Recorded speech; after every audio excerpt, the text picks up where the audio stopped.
नमस्कारम दोस्तों कोई किसान यदि अपनी भूमि में कांटेदार वृक्षों के बीजों को बोता है और वह आशा करता है कि उसे मीठे मीठे फल प्राप्त होंगे, तो यह उस किसान की बहुत बड़ी भूल है।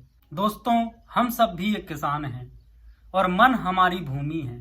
हम दिन भर दुख, हताशा, निराशा, क्रोध, अशांति, ईर्ष्या इन बीजों को अपने मन की भूमि में बोए चले जाते हैं और हम आशा करते हैं कि हमें प्रेम, शांति, सौंदर्य, ऐश्वर्य प्राप्त होगा, हमारा जीवन सुख, शांति, समृद्धि से भरपूर होगा। तो यह होने वाला नहीं है।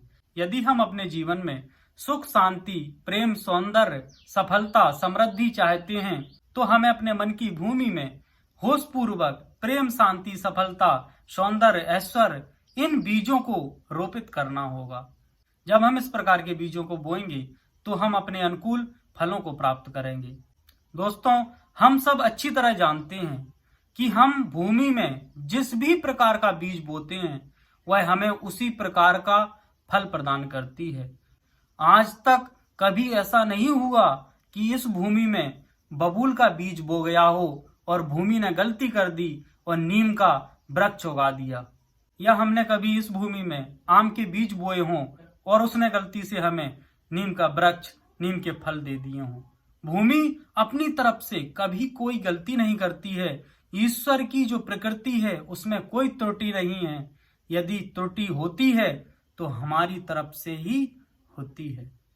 उदाहरण के तौर पर जब हम कहते हैं कि मैं यह नहीं कर सकता हूँ, मैं तो बूढ़ा हो गया हूँ, मैं यह एहसान नहीं ले सकता हूँ, मैं सफल नहीं हो सकता हूँ, मैं गलत जगह पैदा हुआ हूं, तो हम अपने भीतरी मन में नकारात्मक विचारों के बीजों को बो रहे होते हैं और हमारा मन इसी के अनुरूप प्रतिक्रिया देता है और वास्तव में हम इसी प्रकार से अपनी भलाई को रोक रहे हैं। हम अपने जीवन में कमी और हताशा ला रहे हैं और जब हम अपने मन में इस तरह के विचार लाते हैं तो हमारे जीवन में रुकावटें पैदा हो जाती हैं। हम अपने भीतर की बुद्धिमत्ता की ज्ञान से वंचित हो जाते हैं और इस तरह हम अपने भीतरी मन को संकेत दे रहे होते हैं कि हमारा भीतरी मन समस्याओं को सुलझाने में असमर्थ है। इससे भावनात्मक और मानसिक जमाव पैदा होता है, जिसके फलस्वरूप मानसिक, शारीरिक और तमाम तरह की बीमारियां पैदा होने लगती हैं।